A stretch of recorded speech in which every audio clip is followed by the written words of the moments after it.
For the Wild is brought to you in part by the Calliopeia Foundation. We are grateful for their continued support and the support of grassroots contributions from listeners like you. Learn more at calliopeia.org. To make a donation, visit forthewild.world/donate or find us on Patreon. If you'd like to support us in other ways, consider sharing our episodes through social media or leaving us a review wherever you listen to the podcast. Welcome to For the Wild podcast. I'm Ayana Young. This week we are rebroadcasting our interview with Queen Quet, originally aired in November of 2018. We hope you enjoy this special encore episode. So we have to continue to keep things in their faces. We have to continue to make them hear it and see it until they realize when I'm talking, it's you talking. When I'm seeing, you're seeing, because we're connected to each other the same way the bodies of water are connected to each other all around the world.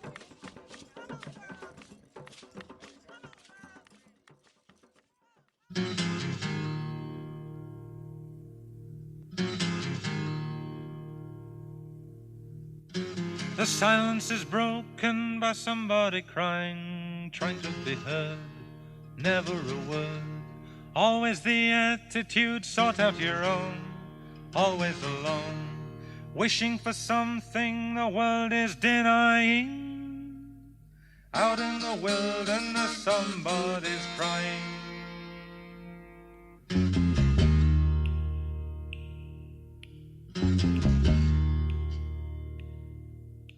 Hello and welcome to For the Wild podcast. I'm Ayana Young.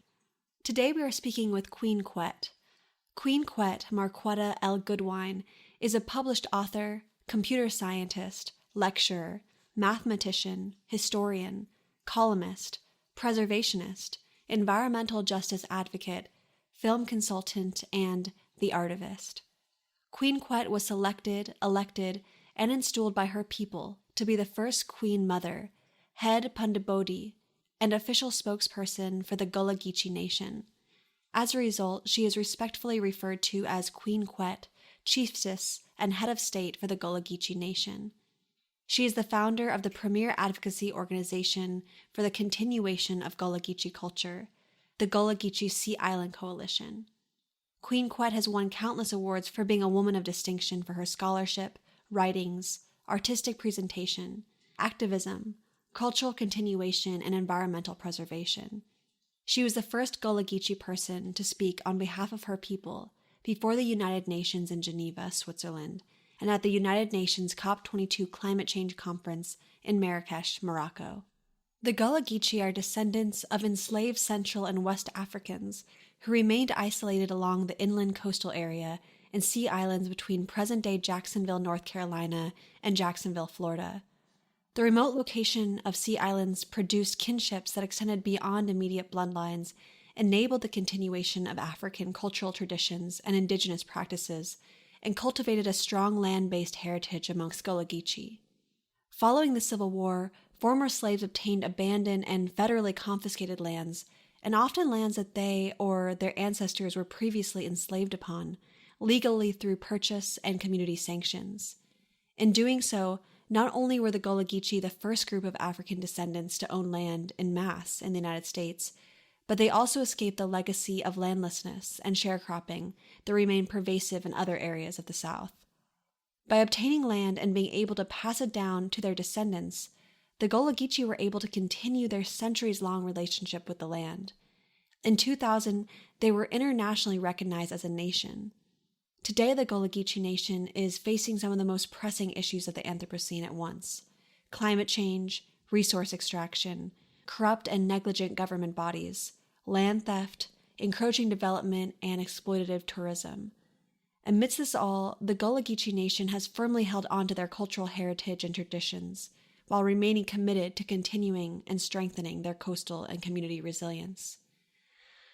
Queen Quet, thank you so much for sharing your time with us today. I'm just really beyond excited and honored to be speaking with someone who has such a strong connection to their ancestral landscape and the seascape and a profound knowledge of climate and coastal resiliency.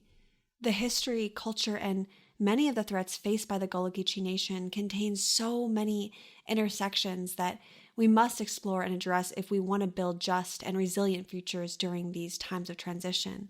So thank you again, Queen Quet, and welcome to the show. Thank you for having me. You're anything like that. I'm so glad for day you're with on the chiller. Thank you. So before delving into Gullah Geechee coastal resilience in the face of natural disasters, I'd really like to give our listeners more context about some of the threats faced by your nation in regards to land theft, development, tourism, and gentrification. As previously mentioned, the Gullah Geechee Nation has a history of Black land ownership, but I also understand that these titles of land remain ambiguous and can be a liability given that there are multiple heirs. These predatory developers have seized upon this opportunity to acquire land for resort destinations like Hilton Head, and members of the Gullah Geechee Nation have struggled to hold on to their land as undeveloped waterfront property is considered some of the priciest real estate in the country. The notorious Hilton Head Island was the first to be developed, requiring the removal of 300 Gullah Geechee families.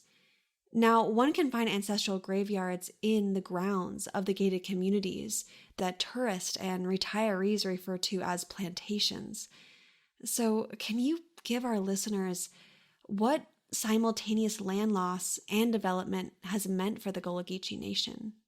Yes, it has been quite a long journey because, as you mentioned, Hilton Head Island, which the world knows as a golf resort and people see on television all over the world, they have no idea that beneath all of that false grass that's placed there to remain green all year long are literally the blood, sweat, and tears of people of African and Indigenous American descent called the Gullah Geechee. And so when the island was actually first somewhat discovered in this Columbus-esque style to become an area first to be where Charles Frazier and his friends could come to and actually go and hunt. And then when they cleared out the woods, they said, well, what else are we going to do here? And then their friends started thinking they'd compete. And the more that they came, they decided, well, we came by boat. Now we need bridges and we bring our friends over. So now as their friends come in, you have all these people of African descent living here. So what are we going to do with them? Well, then they either wanted you to work for them or sell them your property.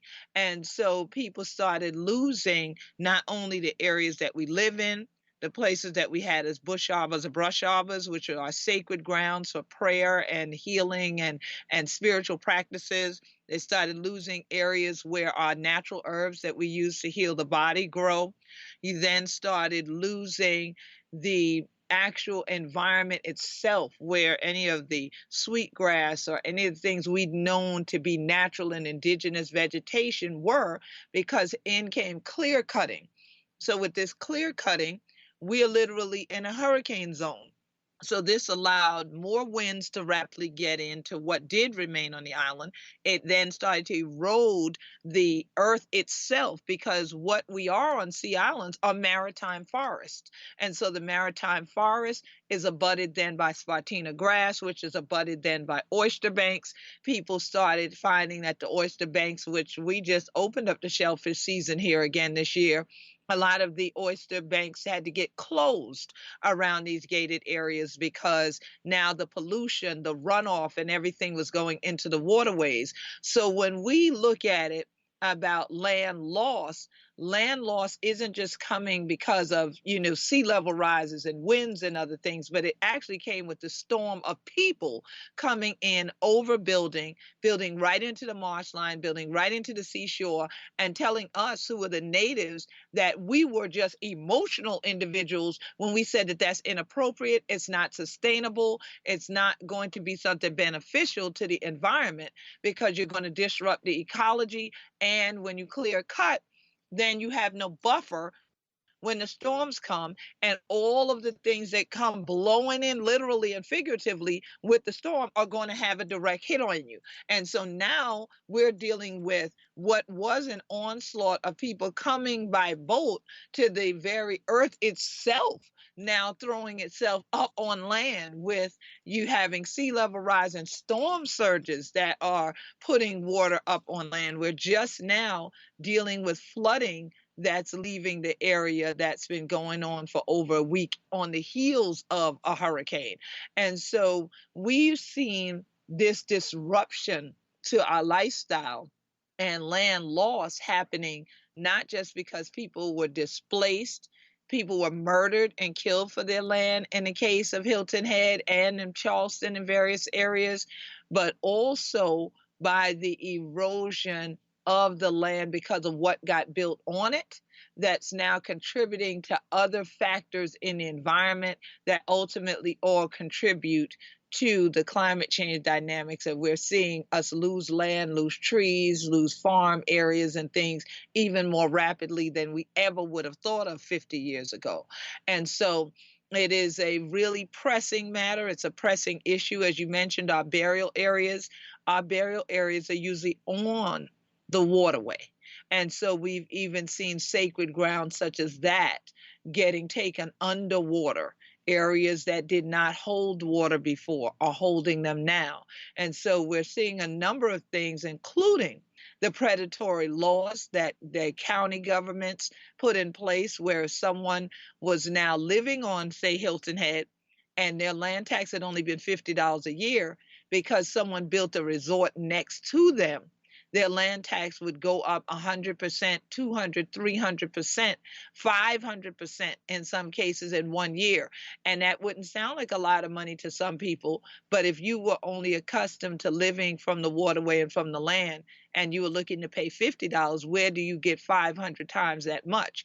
And so people got displaced because of taxation as well. And so the loss of ownership has come in so many different ways through heirs property with piercing the veil, as you mentioned, where predatory destructionaires, we call them. I don't call them developers. I call this all destructionment that they do. Come in and figure out, well, maybe there's an heir that's the 25th cousin. And if I can buy that interest out, that person's all the way in Arizona, that person's in New York City, that person's in Texas somewhere, and they're not going to move back. If I offer them $1,000 for their property, I can get in, I can sue the rest of the family that lives on that land. Since they won't sell it to me, I'll sue them off of it. And so then they go to court. There's no decision that can be made other than the judge saying, well, let's have a forced partition sale and sell the land. So the Gullah Geechee Sea Island Coalition has been fighting now for 20 years against these issues, and so that we can keep our people who still have their land here on the land, but then teaching people how to sustain that land has become even more trying over these years. It's so disgusting, the tactics that they are using to steal this land, and the sheer just disrespect to the people and to the land, and the lack of forethought with climate change. I mean, I was reading that the recorded sea levels at a tidal station in Charleston, South Carolina, show over a foot of sea level rise in the last century.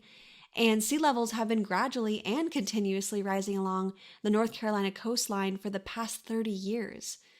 So I'm thinking, as ice sheets and glaciers melt in the Arctic and Alaska and Antarctica, how is the Gullah Geechee Nation faring? How will the melting ice impact your nation in terms of tidal flooding and storm surges?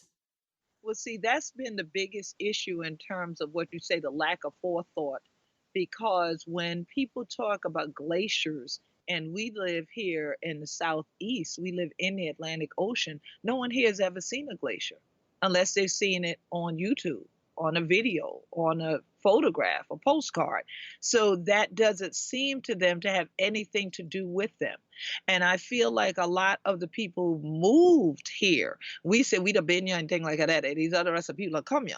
And so in our language, there are terms for this. We're the Benyas and these new people are Kamyas. And when they come here, they have no knowledge of the ecology and balance in the Sea Islands anyway. So that's why they feel they can build on shifting sand that has tides, high tide, low tide, spring tide, and now king tides. And they think it's going to be sustainable. I'm an engineer. I'm a scientist. So trying to tell them that you'll cause sinkholes, you'll cause other things that are not going to be sustainable, these politicians don't get it. So when you start to talk to them about the glaciers and you talk about the Arctic, they're looking like, that's not part of my constituency. That's not in my voting district. So who cares? It's the tourists coming that I need to satisfy, and it's about making more money. So this mentality of destruction goes well beyond concerns for the whole globe. It's so limited in terms of its perspective, and the people that are lawmakers have literally had to see their own homes and their own businesses and their own golf courses get flooded when there was no hurricane for them to stop saying that we were emotional natives, to now at least pause on that, and to also hesitate to say that there's no such thing as climate change or that's a fraud.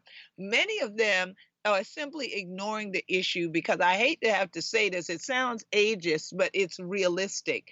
Many of these people live in gated retirement areas. So for them, this is their last hurrah, these are their last days, and they're not really concerned about us and the next generation that's coming. They want to live out their days however they want to do it, even if that's just trying to attempt to count more money as if they need more money or we can eat money. Well, guess what? Even if you have a treasure trove of money, we have seen enough flooding here and tides rise so rapidly that it can float away your treasure trove. And so that's the thing that we have to get them to look at, is how does this connect to you? Don't think of it as something so far away and that's up north and that's on the west coast. Those glaciers aren't over here. You got to look at the world. It's all connected. The water bodies are connected.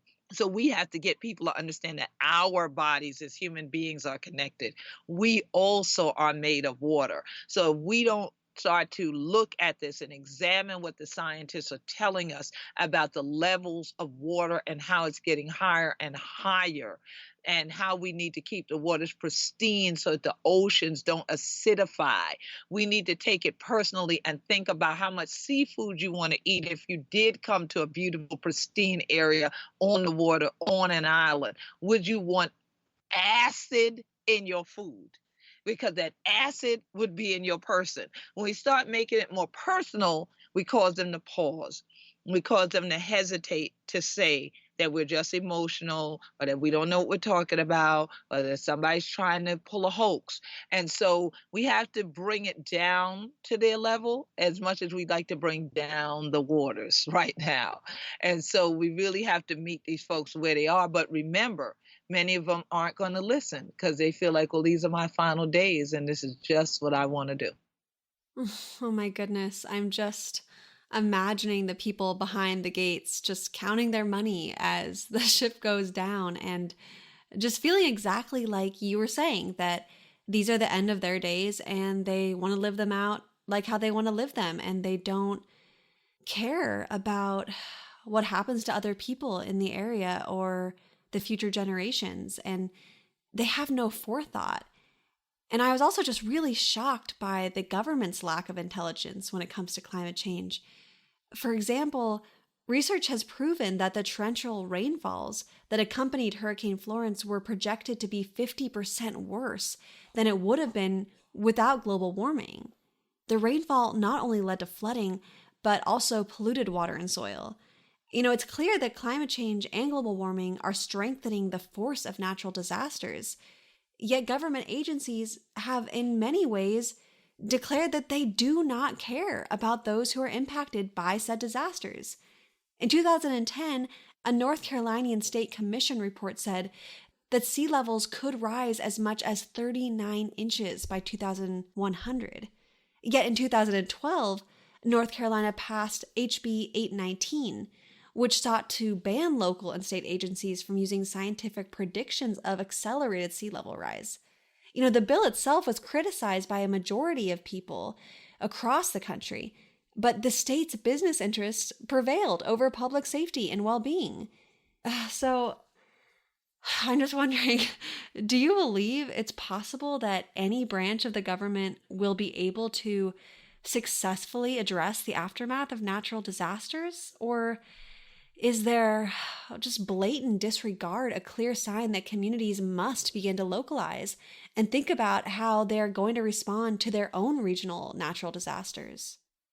Well, the interesting thing is that I agree with what you're saying, that what you just posed is that communities now have to realize why many of us have been out here on the front lines and now join us on the front of the shore and actually creating our own plans and implementing those plans to actually enact the things that are even in the very Paris Climate Agreement, because the elected officials cannot see. And so, but the thing that has happened, I'm a person who's a firm believer in divine order, and I do believe that there is a creator of us all. And I feel like when you don't listen, and there are so many signs at some point, then the sign is going to be actually driven down hard in your own front yard. And that is what just happened with Hurricane Florence. The same state, North Carolina, that you just talked about, the laws that nobody in the country, much less other parts of the world, could believe that they would enact some years ago. Now they are dealing with the worst flooding, the worst environmental injustices and pollution they have ever seen in that state, not just on the coast, not just on the barrier islands, but also inland North Carolina. And they did not even admit to the national news that there were many communities of people displaced ever since Hurricane Matthew. And so many of those people hadn't even returned or were living in dilapidated homes as a result of the previous storm. The biggest problem I've seen in all of this has been, just as you said, they have no concern about the people, but they're always calculating the cost of the real estate that they're losing. Before the storm had ended, before the flooding even came, they were already declaring states of emergency and then estimating how many billion with a B dollars they were losing. And that was based on real estate. Well, people's lives and cultural heritage are more valuable than any real estate. So how do you put a price on that? How do you calculate that? I'm a mathematician by degrees, and I bring that up in every meeting that I go to about these things, and especially with legislative members. Most of the environmental groups that call conferences together, bring people in to meet. They invite these people that are in elected offices in the Carolinas, in Georgia, in Florida, and they don't show up. So that tells you that you cannot go to your state dome or to Capitol Hill and look for help. We are the ones that we've been waiting on. Just like after a storm, in the storm, it's your neighbors, it's your family, it's your friends that are right around you that you have to rely on to help get you out of a home or get you back in your home, get you down this road, off this road, over the river, through the creeks, or whatever you have to do to share food, get lights on, and to survive and thrive. That's what Gullah Geechees have always done here in the Gullah Geechee Nation. So for us, it's not something new. That's why everybody calls us resilient people. How do you adapt? How are you being resilient in the face of this? I mean, the politicians aren't paying attention to you. Well, we never expected them to, because they have also been the ones that always set the laws in place that would displace us, disrupt us, and did not ever value our lives because we were people of African descent. So why would they do it now? Again, what they value is what they can exploit. And if they can exploit the land to make it another place that's somewhere where people recreate, that's more concern to them than the people who live there all the time and who are the traditionalists that have to live from this land and this water. And right now, we can't live from the water if the water is polluted by coal ash that they found has spilled into it and so on. So that tells you where the mindset is. The mindset is about being about dollars and not about the people themselves. And so we have to get together on the grassroots level and work with other people that are willing and able to actually see what is going on and that actually have concerns for this generation and the next. And that is not a politician necessarily make. Politicians will promise you one thing on one side of town and promise another group on the opposite end of the spectrum something on the other side, the next side of town. So we have to come together on the shoreline as people who really recognize the reality of the world we are in right now. And we have to get these kind of people that are in office currently out of there and get people in that have the same mindset and have the eyes to see that the waters have risen, the winds have spoken. It has been ordered for them to actually read that handwriting that used to be on the wall that's now mounted on a post in the front yard with water surrounding it. How can you say that the predictions were wrong in this case when your street you can't drive down and you need a boat to row down it right now?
I have so many thoughts and questions swirling around my mind as you're so passionately explaining these issues. But one thing I was thinking about is just the resiliency of the Gullah Geechee Nation. While life as we know it is expected to intensify under climate chaos, the Gullah Geechee Nation is a community that has long been familiar with storms of the East. I mean, almost 150 hurricanes have hit the area between 1851 and 2013. So I want to ask you to share what these storms have brought with them, both in magnitude of their power, but also in terms of the resiliency and knowledge that they've provided. And I have a second part to that question, but I think I'll save it so I don't get too excited. I hear that. Wow. 150 storms. I never even realized that was that many. And then you said that was only up to what, 2013? Yep, 2013. So that doesn't even count Matthew and Irma and Florence and all of their buddies and family members that have come to visit us over the past 5 years and this season alone. And so when you mention this about what we've learned, one of the things that we've learned is how important intergenerational knowledge is, because I know how to protect myself. I've stayed on St. Helena Island, which is my home island. I'm a native of St. Helena Island in South Carolina. And so we have been in the eye of the storm many, many times. And we feel very blessed that we weren't with Florence, because at one point they did say it was coming toward us and then it shifted. And I've been in through Hurricane David and Hurricane Floyd, and the list goes on, and tropical storms as well. But I knew what to do because I had elders in my family, including my mother, who'd been here through Gracie Storm and other storms way before that.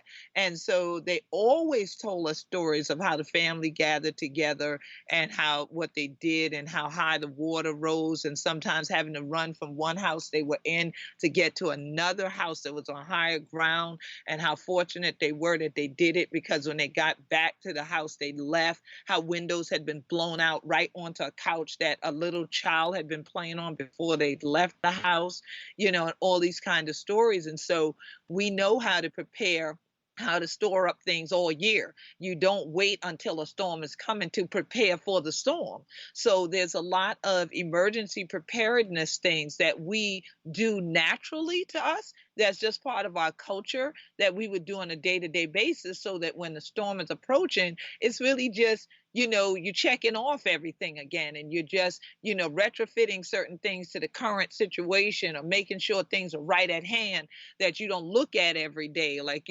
I've learned to buy, these floating kits now to put all of our paperwork in that are waterproof and air sealed and all that, just in the event that we have to get in a boat and float up out of here, that we don't lose all our paper and then have somebody like FEMA tell us we won't give you any money because you can't prove who you are. We learned that from Katrina and our people down in Louisiana, that you could run and just leave. But if you run and just leave, and now your paperwork's all soaked because you were trying to swim out with it, or you just left because you had to, because the storm just came upon you suddenly, now what? Now the government's not going to help, because they're going to claim you can't prove that was your property. You can't prove you lived here. You may not even be able to get back into your house if you don't have ID with you. So there's been so many things from practical application and occurrence that we've been able to use as tools that we can now use to teach the next generation and to model in other communities that never experienced it, that never lived through one storm, much less the several that we've been blessed to live through and be able to remain in our houses. And so a lot of it really, though, has to do with just living in a traditional communal community where we help each other every day and we share what we have every day. So not all of us needs like, well, we got all on boats. No, we don't, because the next people who are in our Gullah Geechee Fishing Association, for instance, will know how to navigate to come get you and to get you out, and they'll check on you. And so now with social media, then we started to develop our own platform for conveying information and relaying it to people, so that if they do evacuate, we have ways to get them back in, or they know when they can come back in and all that. So it's a lot of things that I've learned that are too many for us to even get into totally on this call. But I've done a number of videos on our Gullah Geechee TV platform. So it's just gullahgeechee.tv that people can go to or find it on YouTube, and even see some of the things. Or if they follow our blog at gullahgeecheenation.com, I blog about this issue a lot, because as much as God has spared my life and my family's lives, I want other people to survive and thrive too. So we want to share some of that knowledge with them. Oh my gosh.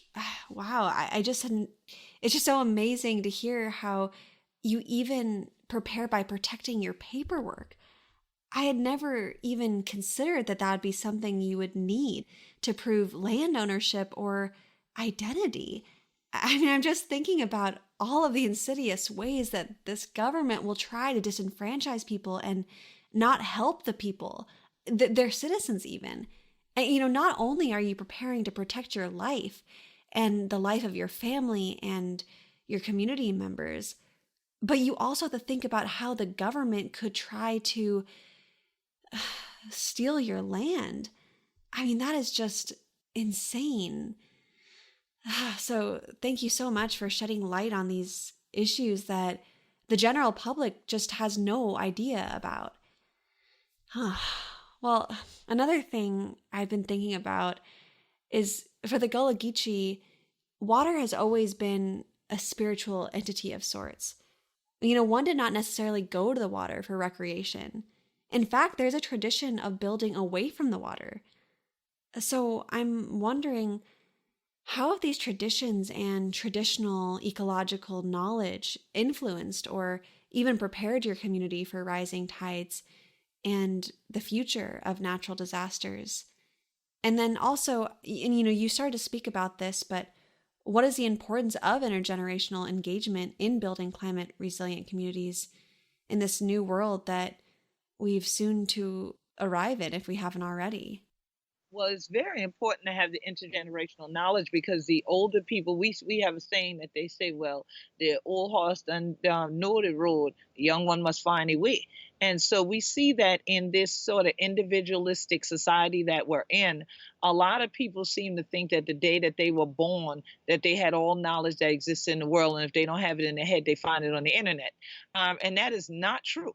And so people want to Google every other thing, but what you find there doesn't make it accurate, and it doesn't come from practical application. But if you sit down with an elder in your community that can say to you, well, I've lived 100 years. I literally have family members who are over 100 years old. And they can say 100 years ago, when I was little, or when I was your age, okay, this did not happen. This, you do not build this here because of this. This is what exists here, and the water will come in.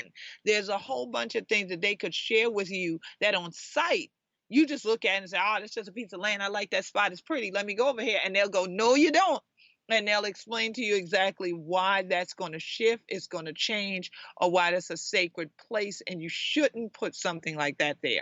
And so with us being people of African descent, we've held on to a lot of our ancestral traditions that you respect the elders in your community in the first place. So having the elders talk, the children listen.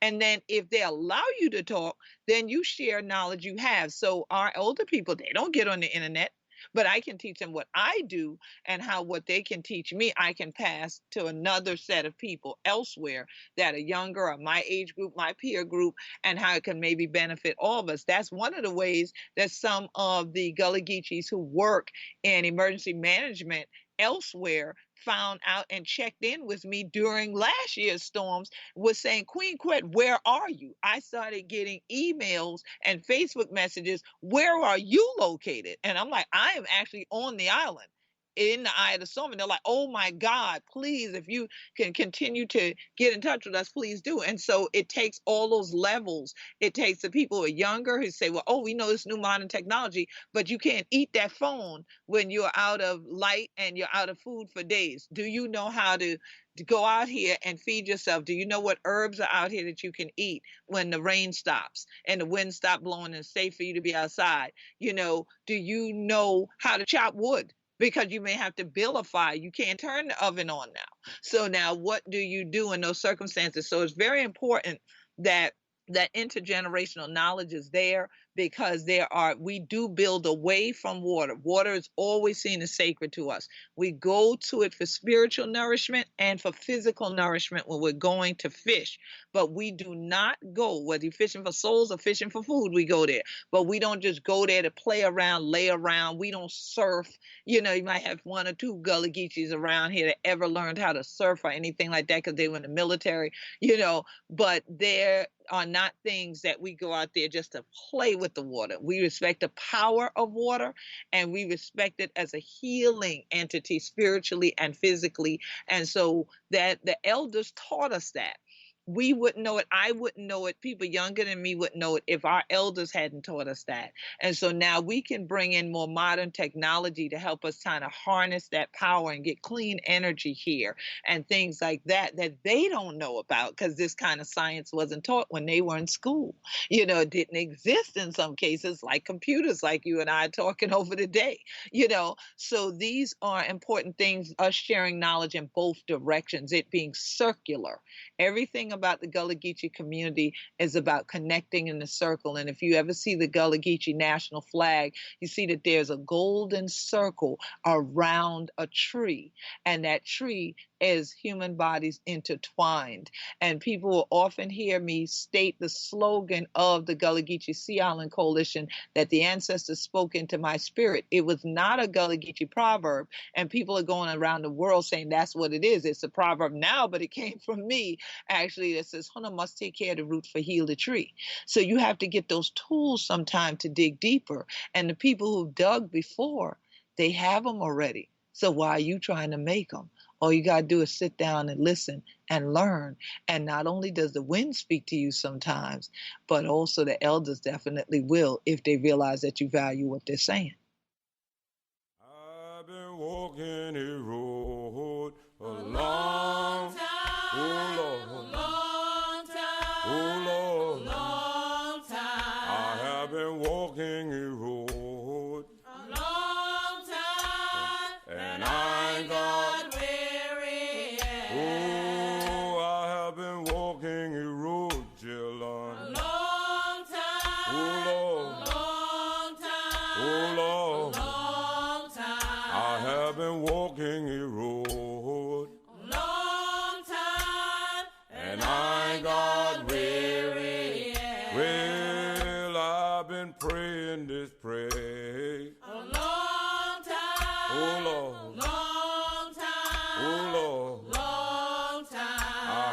been praying this prayer, a long time, and I ain't got weary.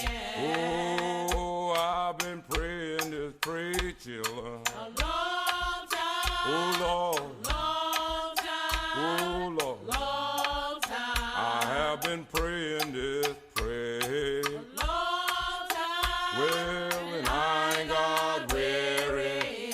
Oh, I've been working for Jesus. A long time, Well, a long time.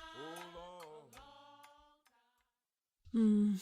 I completely resonate with being able to respect the elders and the land enough that you can hear them speak, if you actually slow down and listen. And this is just not spoken about enough as a mandatory practice, especially now. We really need to reconnect with that. Gosh, you've been giving us, oh my gosh, you've been sparking so much in this conversation. And my next thought is, I'm wondering if you found yourself frequently having to push back on the narrative that the Sea Islands region is unprepared for climate change due to socioeconomic status. Do you believe this is reflective of a larger trend in which climate scientists and officials actively choose to ignore indigenous data sources? Yeah, I do think it is a trend that they tend to ignore indigenous data sources and tend to ignore the indigenous voice because most indigenous communities are oral communities.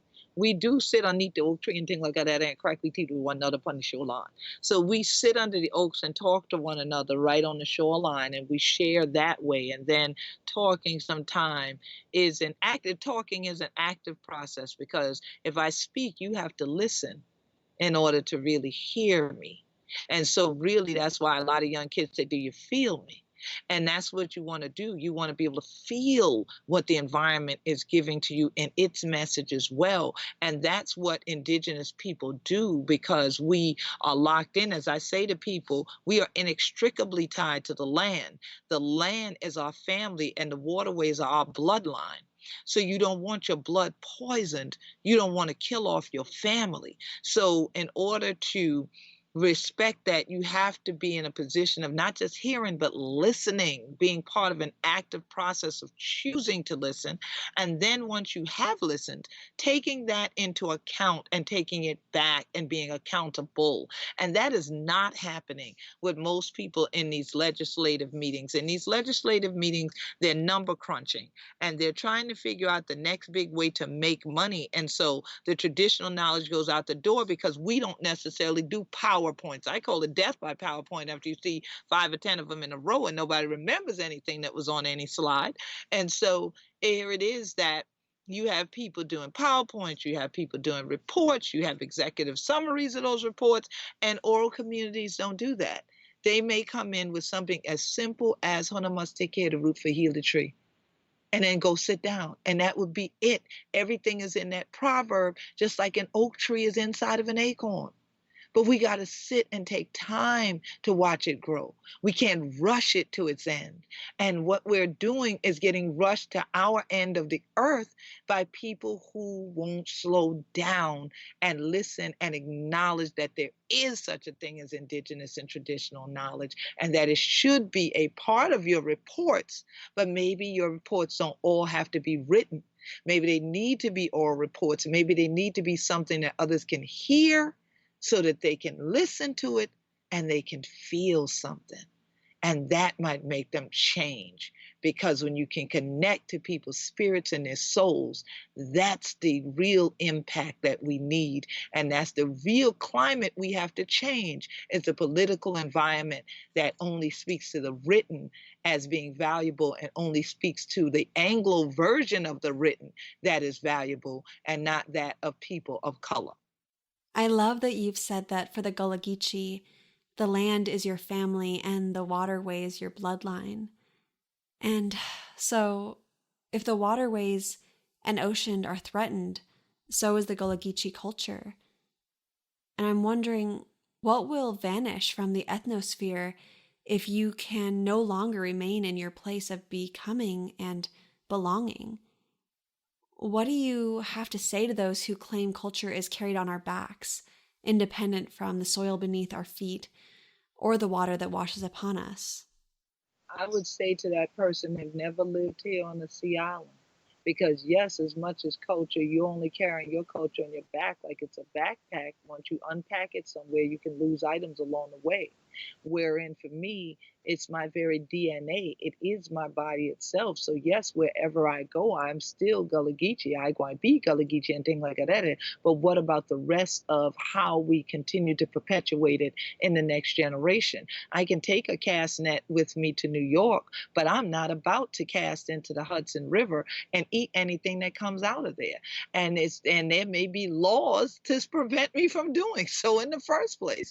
So you cannot say that you can lift up a group of people and their very culture that built America from the very spot where the foundation of it was poured and place it somewhere else and have it be the same place and have it be the same expression of that culture. So from the ethnosphere would be wiped something that is valuable to world history, not just Black history or American history, but to world history, that of Africans that were kidnapped during the crime against humanity, but yet having the strength and the survival mechanisms to remain and to then recreate their cultural values in a way that created a new nation on a coastline. You cannot pick them up from there, put them in an urban environment or suburban environment and expect it to be the same expression of that.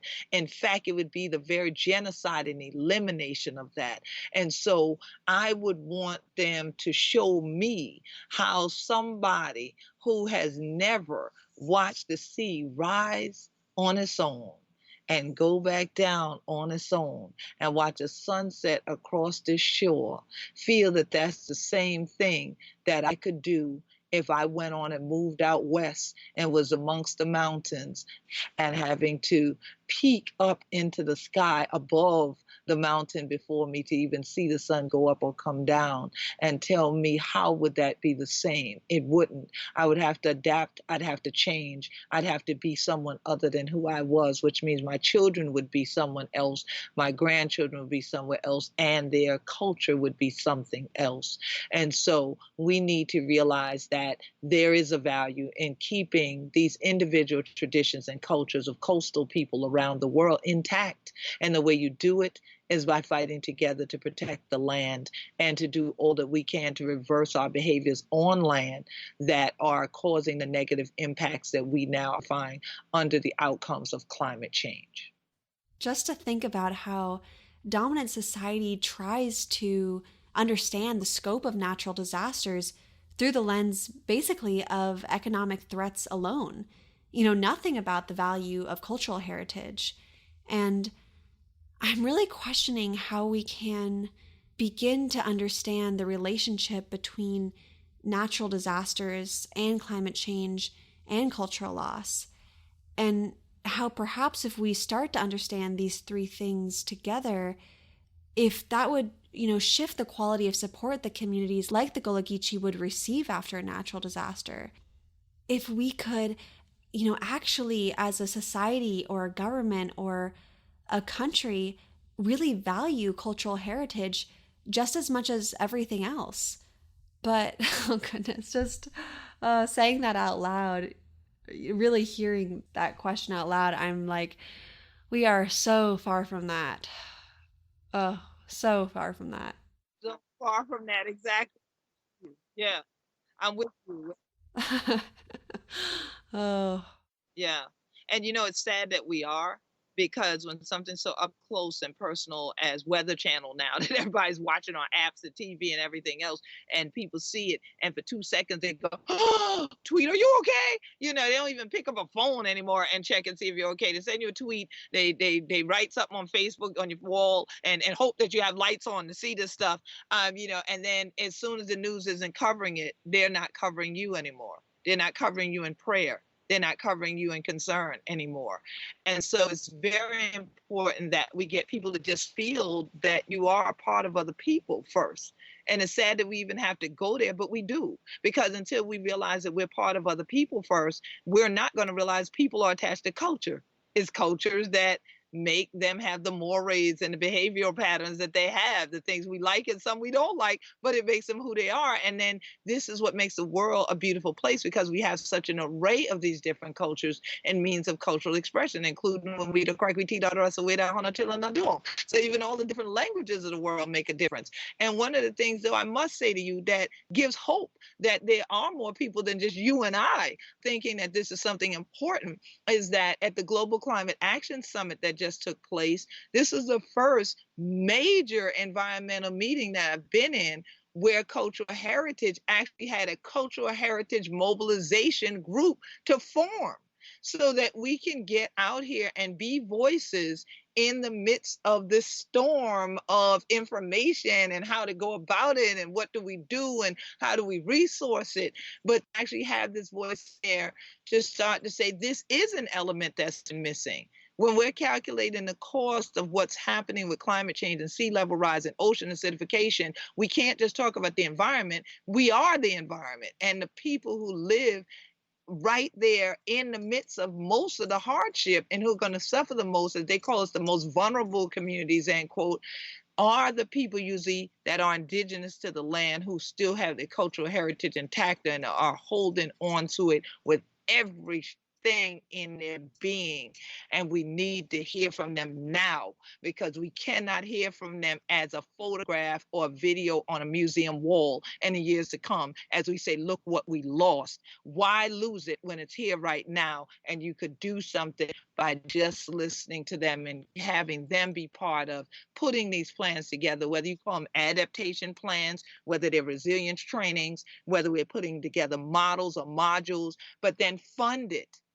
Because the things that people find important, they will put money into it. They will invest in it.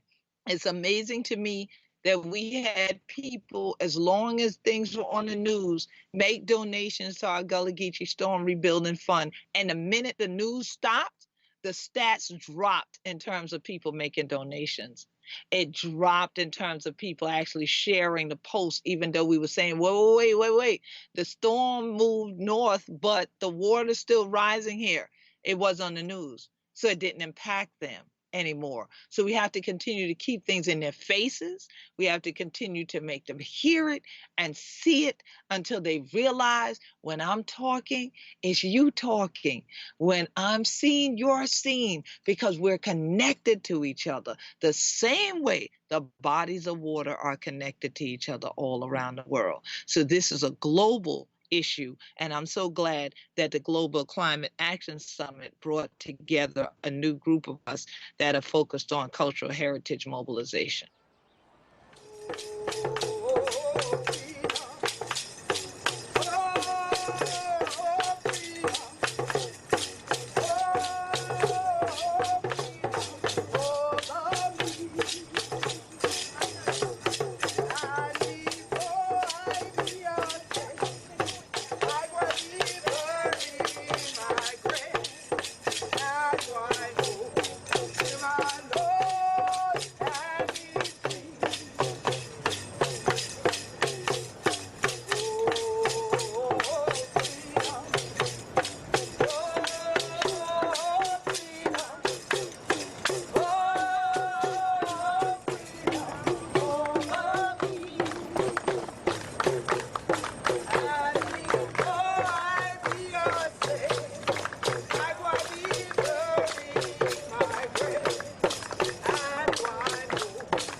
You're active in international advocacy and environmental circles, speaking on behalf of the Gullah Geechee Nation at the United Nations in Switzerland, as well as COP22 in Morocco. So how has the international community supported you and the Gullah Geechee Nation? It's been interesting because, in those big arenas like the UN, you get a lot of perfunctory exercise reporting that goes on. So the support tends to be signing declarations or signing agreements, thanking you, patting you on the back for your interventions. And then you don't really hear anything again. But this time, because a lot of what was going on while a storm was being broadcast nationally and internationally, we finally got partners that went, oh my goodness, wait a minute, we know somebody who's been telling us this stuff was going to happen where they are. Queen Quet, are you okay? How can we help? So now we have people wanting to bring together resources, whether it's technological resources and their expertise or financial resources to get things like apps and other things done for us and with us. That is happening. So it's been very slow. It's been just as slow as those sea levels rising that you mentioned earlier in our conversation. It happens so subtly, and it lifts things and it starts to bring things with it so subtly that's why it's hard for people to believe it's even happening, but it definitely is happening. We now have a rising tide of people that recognize that we need to resource cultural heritage in this movement that we're in.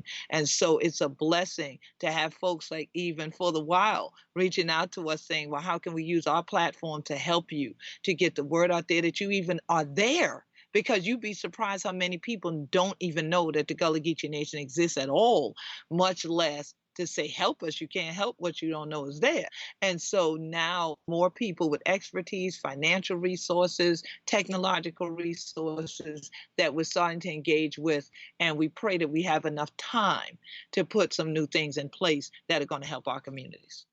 Oh my goodness. Thank you so much, Queen Quet. I want to say this has been inspiring, but it's so much more than that. I want a better word for that. Yeah, I've just been so moved and really just stoked my fire. And I just really believe that we need to break out of our silos and work together right now collectively, face the insanity together and support each other and uplift one another. And I just really want to encourage our audience to support your work. And thank you so much, Queen Quet. And I really hope to stay in touch and stay in connection into the future.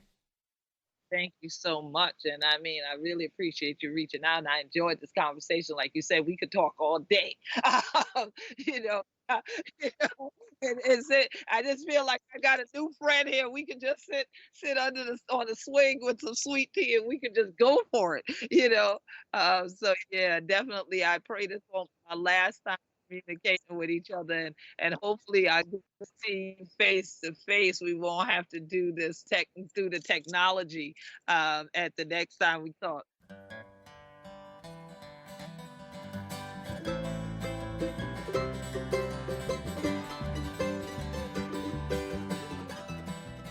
Thank you for listening to For the Wild podcast. I'm Ayana Young.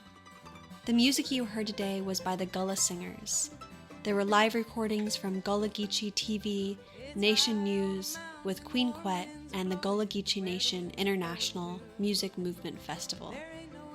I'd like to thank our wonderful staff, our editor and producer, Andrew Storrs, our research collaborator and writer, Francesca Glassbell, our media director, Molly Lebove, and our music coordinator, Carter Lou McElroy. This episode kicks off our theme month of natural disasters, so stay tuned for the next 3 episodes that are following this theme. Also, sign up for our newsletter if you haven't already, and rate us on iTunes. All right, thanks so much.